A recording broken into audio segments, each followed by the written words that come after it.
Kali ini Pak Adi akan berbagi tentang mudah memahami implementasi kurikulum Merdeka.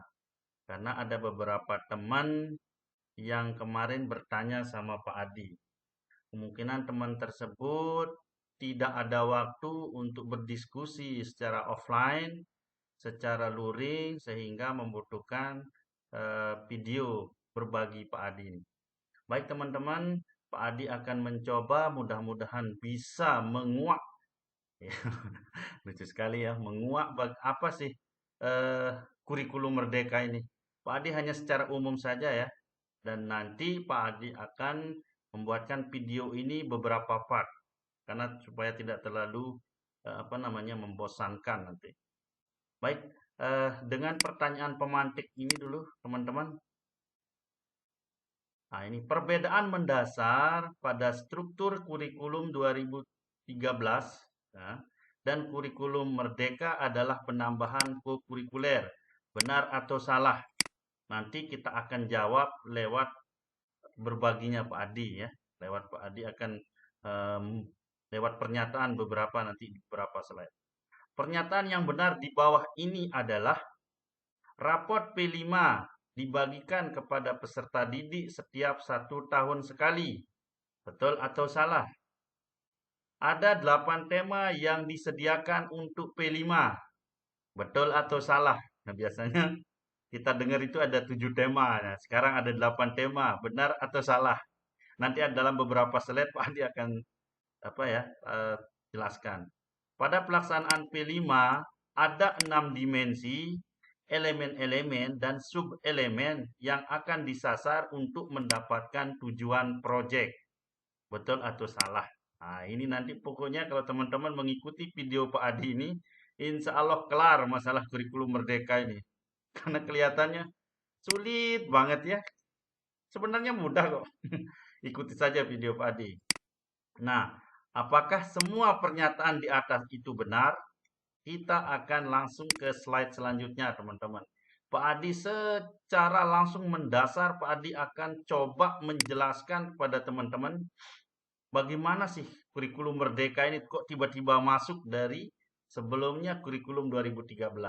Baik, santai aja ya teman-teman ya, mohon maaf. Nah, ini teman-teman. Ini kemarin tahun 2022 juga ada ya. 2023 juga ada nih. Di sini ya, dari Badan Standar Kurikulum ya dan Asesmen Pendidikan itu pendaftaran. Jadi sekolah itu mendaftar implementasi kurikulum Merdeka. Nah, ini yang juga harus Pak Adi bicarakan sedikit ini, teman-teman. Dan ini juga surat kami yang di Lombok Tengah, ada suratnya untuk mendaftar implementasi kurikulum Merdeka secara mandiri. Ya, teman-teman ya. Baik, lagi sekali teman-teman, kita diharapkan untuk mendaftar secara mandiri. Siapakah yang mendaftar secara mandiri? Yaitu sekolah-sekolah yang tidak terdaftar atau yang tidak mendaftar dari jalur sekolah penggerak. Lagi sekali teman-teman, mohon maaf. Jadi ada 2 tipe di sini ini untuk menerapkan kurikulum Merdeka ini. Yang pertama ada yang dari jalur sekolah penggerak. Sekolah penggerak itu yang mendaftar adalah kepala sekolahnya. Sehingga nanti yang pelatihan itu adalah kepala sekolah. Ya, sama dengan guru penggerak yang pelatihan adalah gurunya. Tapi kalau sekolah penggerak yang pelatihan adalah kepala sekolah beserta seluruh guru-gurunya nanti. Nah, sekarang kalau sekolah yang tidak menggunakan atau yang tidak mendaftar sekolah penggerak diharapkan untuk mendaftar kurikulum Merdeka itu dengan mandiri, teman-teman. Oke? Masuk ya? Baik. Dari sekolah yang tidak mendaftar dengan sekolah penggerak berarti harus mendaftar dari jalur mandiri, teman-teman. Nah, dari jalur mandiri ini ada 3 pilihan kurikulum yang disediakan oleh pemerintah bagi satuan pendidikan. Ingat, kita sudah berbicara masalah mendaftar dari jalur mandiri ya. Jadi kalau sekolah penggerak, oke, sudah kelar itu. Nah, sekarang yang kita bicarakan adalah dari jalur mandiri. Oke, kemarin sudah diberikan bagaimana caranya mendaftar. Yang mendaftar adalah akun kepala sekolah. Baik itu mendaftar dengan jalur mandiri belajar, mandiri berubah, dan mandiri berbagi. Lagi sekali teman-teman, mohon maaf saya selalu mengulangi untuk menegaskan. Jadi kemarin beberapa 2 bulan yang lalu sekolah itu mendaftar yang mandiri kita bicarakan. Apakah mau mandiri belajar? Ini keterangannya mandiri belajar. Menggunakan struktur kurikulum 2013.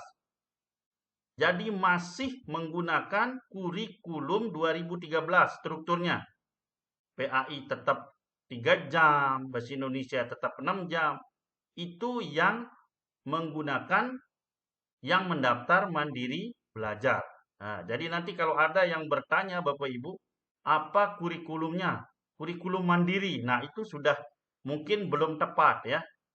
Jadi kurikulum merdeka jalur mandiri belajar. Lagi sekali, kalau mengambil mandiri belajar, berarti yang digunakan di sekolahnya adalah apa? Kurikulum merdeka jalur mandiri belajar. Nah, untuk tahun ini, sebagian besar sekolah itu sudah mendaftar yang kedua, mandiri berubah. Bagaimana mandiri berubah? Satuan pendidikan menggunakan struktur kurikulum merdeka. Nah, ini dia. Nanti akan slide-slide selanjutnya bagaimana struktur kurikulum merdeka itu akan Pak Adi jelaskan sedetail mungkin. Nah, dalam mengembangkan kurikulum satuan pendidikannya dan menerapkan prinsip-prinsip kurikulum merdeka dalam melaksanakan pembelajaran dan asesmen. Ini yang paling banyak sekarang, mandiri berubah. Nah, yang ketiga adalah mandiri berbagi. Di sini, satuan pendidikan menggunakan struktur kurikulum merdeka sama dengan mandiri berubah.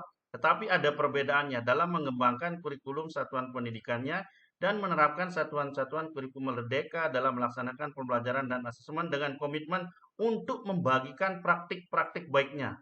Artinya untuk mandiri berbagi ini adalah sekolah-sekolah yang sudah siap dan sudah mantap ya menggunakan mandiri berubah kemarin. Sudah siap itu, sekarang mau berbagi ke sekolah lain. Tetapi kalau sekolah masih tetap mandiri berubah, belum bisa berbagi ke sekolah lain, belum siap lah. Masih, oh saya mau coba lagi mandiri berubah gitu, silahkan. Nah, untuk mandiri berubah ini teman-teman, sebagian besar sekarang, semua perangkatnya tinggal copy paste saja dari PMM ya. Nah, ini yang Pak Adi punya. Mandiri berubah ini selain dari PMM, Pak Adi sudah buatkan beberapa aplikasi. Tinggal cetak saja. Di video sebelumnya, Pak Adi sudah membuatkan ada aplikasi ATP, aplikasi jadwal pelajaran. Itu dia bagian dari, ada juga nanti Pak Adi akan share bagaimana cara menggunakan aplikasi P3 dalam penerapan project. Ya, ikuti saja video Pak Adi. Baik teman-teman, Pak Adi lanjutkan, ini sudah 8 menit. Bagaimana sih tampilannya kalau kurikulum mandiri belajar, mandiri berubah, dan mandiri berbagi? Di mana kita tahu? Kita tahu dari sini teman-teman. Dari Dapodik. Silahkan teman-teman cek Dapodik mandiri mandiri dari jalur mandiri, silahkan cek Dapodiknya. Pak Adi mungkin sini ada yang mandiri merdeka, ini tampilannya. Ada tulisan merdeka di Dapodik. Ini ya. Kemudian nanti di dalam kelasnya, di dalam setiap kelas itu di Dapodik, mungkin bisa Pak Adi teman-teman nanti lihat di Dapodik itu setiap kelas yang menggunakan kurikulum merdeka ada tulisan P5 ya. Kemudian kalau teman-teman yang masih menggunakan kurikulum 2013, maka di sini tulisannya 2013 pada Dapodiknya ya. Nah, dari sini kita melihat bahwa sekolah kita sudah menggunakan kurikulum merdeka atau kurikulum 2013. Nah, bagaimana sekarang kalau sudah kurikulum merdeka? Lihat di dalam Dapodik.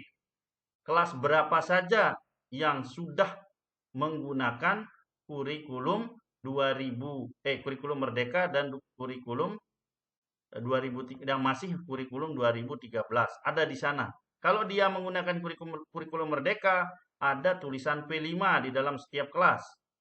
Nah, ini mungkin nanti operatornya yang tahu dalam setiap kelas. Nah, kalau yang menggunakan kurikulum 2013 tidak ada P5 di dalam setiap rombel itu. Nah, itu dia teman-teman ya. Nah, itulah dulu ini 10 menit. Dan ini sudah azan maghrib Pak Adi buat ini video ini. Besok Pak Adi akan jelaskan bagaimana perbedaan strukturnya. Ini akan video selanjutnya Pak Adi akan bahas.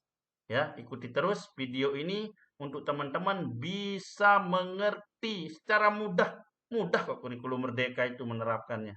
Hanya saja kita terlalu parno ya untuk tidak mau tahu. Padahal sedikit saja kita bertanya atau mau tahu, pasti kita akan mengerti.